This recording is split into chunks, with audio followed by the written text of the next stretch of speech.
You know the day destroys the night, night divides the day.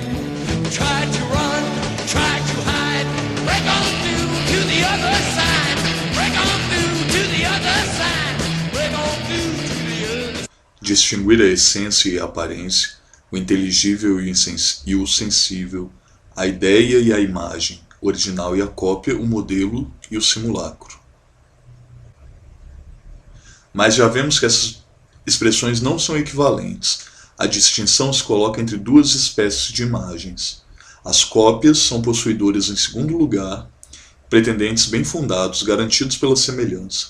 Os simulacros são como falsos pretendentes construídos a partir de uma dissimilitude, implicando uma perversão, um desvio essenciais. Se a cópia ela vai seguir pelo princípio da similitude, o simulacro ele vai seguir pelo princípio da dissimilitude ou de semelhança. Então talvez alguma coisa esteja seguindo um modelo, no entanto ele não é semelhante ao modelo.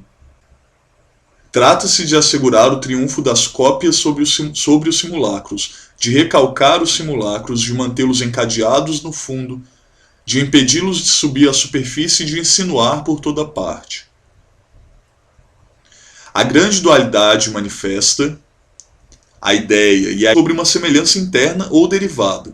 Consideremos agora a outra espécie de imagens, os simulacros. Aquilo a que pretendem, o objeto, a qualidade, etc., pretendem-no por baixo do pano graças a uma agressão, de uma insinuação, de uma subversão contra o pai e sem passar pela ideia. Pretensão não fundada que recobre uma dessemelhança, assim como um desequilíbrio interno. Se dizemos do simulacro que é uma cópia de cópia, um ícone infinitamente degradado, uma semelhança infinitamente afrouxada, passamos à margem do essencial, a diferença de natureza entre simulacro e cópia. O aspecto pelo qual formam as duas metades de uma divisão. A cópia é uma imagem dotada de semelhança, o simulacro uma imagem sem semelhança.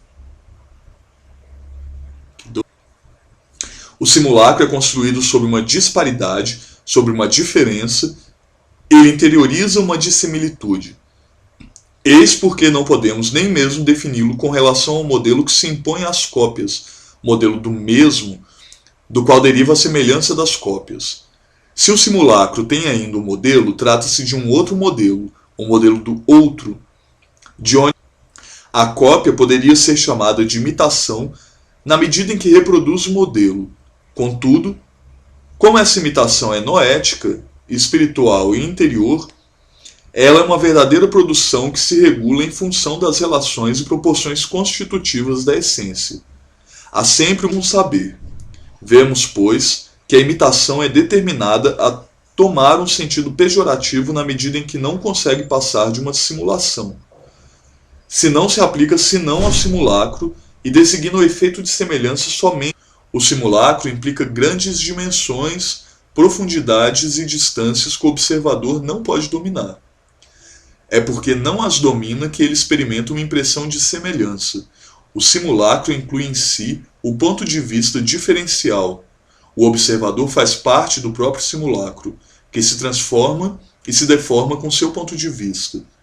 Em suma, há no simulacro um devir louco, um devir sempre outro, um devir subversivo das profundidades, hábil a esquivar o igual, o limite, o mesmo ou semelhante, sempre mais e menos ao mesmo tempo, mas nunca igual. Impor um limite a esse devir, ordená-lo ao mesmo, torná-lo semelhante, e para a parte que permaneceria rebelde, recalcá-la o mais profundo possível, encerrá-lo numa caverna ao fundo do oceano. Tal é o objetivo do platonismo em sua vontade de fazer triunfar os ícones sobre os simulacros. Simplesmente, o mesmo encontrou um princípio incondicionado capaz de fazê-lo reinar no ilimitado, a razão suficiente. E o semelhante? Encontrou uma condição capaz de aplicá-lo ao limitado, ao ilimitado, a convergência ou a continuidade. Com efeito, uma noção tão rica como a de compossibilidade de Leibniz significa que, sendo as mônadas assimiladas a ponto singular, o infinitamente pequeno e o infinitamente grande. E sempre a seleção dos pretendentes, a exclusão do excêntrico e do divergente em nome de uma finalidade superior, de uma realidade essencial ou mesmo de um sentido da história. A estética sofre de uma dualidade dilacerante. Designa de um lado a teoria da sensibilidade como forma da experiência possível, e de outro, a teoria da arte como reflexão da experiência real. A obra de arte, de seu lado, aparece então realmente como experimentação. Sabe-se, por exemplo, que certos procedimentos literários, as outras artes têm equivalentes, permitem contar várias histórias ao mesmo tempo. Não há dúvida de que é este o caráter essencial da obra de arte moderna. Não se trata de forma nenhuma de pontos de vista diferentes sobre uma história que se supõe ser a mesma, pois os pontos de vista permanecem submetidos a uma regra de convergência. Trata-se, ao contrário, de histórias diferentes e divergentes, como se uma paisagem absolutamente distinta correspondesse a cada ponto de vista. Está antes no estatuto, na posição dessa semelhança. Consideremos as duas fórmulas. Só o que se parece difere. Somente as diferenças se parecem. Paradoxo aqui. Só o que se parece difere. E só as diferenças se parecem. Consideremos as duas fórmulas. Só o que se parece difere, e somente as diferenças se parecem. Trata-se de duas leituras do mundo, na medida em que uma nos convida a pensar a diferença a partir de uma similitude ou de uma identidade preliminar, enquanto a outra nos convida, ao contrário, a pensar a similitude e mesmo a identidade como o produto de uma disparidade de fundo. A primeira define exatamente o mundo das cópias ou das representações. Coloca o mundo como ícone. A segunda, contra a primeira, define o mundo dos simulacros. Um ponto interessante, então, que o simulacro. Reverter o platonismo significa, então, fazer subir os simulacros, afirmar seus direitos entre os ícones ou as cópias. O problema não concerne mais a distinção essência-aparência ou modelo-cópia.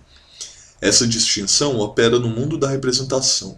Trata-se de introduzir a subversão nesse mundo, crepúsculo dos ídolos. O simulacro não é uma cópia degradada. Ele encerra uma potência positiva que nega tanto o original como a cópia, tanto o modelo como a reprodução. Não basta nem mesmo invocar o modelo do outro, pois nenhum modelo resiste à vertigem do simulacro. Não há mais ponto de vista privilegiado do que objeto comum a todos os pontos de vista. Não há mais hierarquia possível, nem segundo nem terceiro. A semelhança subsiste, mas é produzida como o efeito exterior do simulacro, na medida em que se constrói sobre as séries divergentes e faz com que ressoem. O mesmo e o semelhante não têm mais por essência senão ser simulados, isso é, exprimir o funcionamento do simulacro.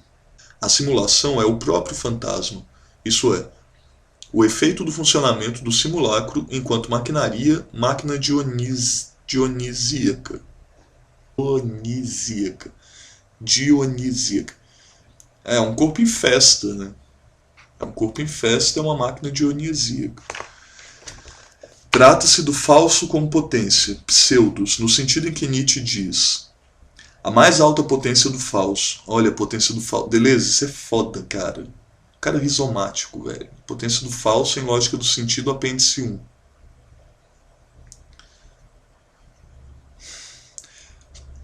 Trata-se do falso como potência, pseudos no sentido em que Nietzsche diz: a mais alta potência do falso. Subindo à superfície, o simulacro faz cair sob a potência do falso, um fantasma, o mesmo e o semelhante, o modelo e a cópia.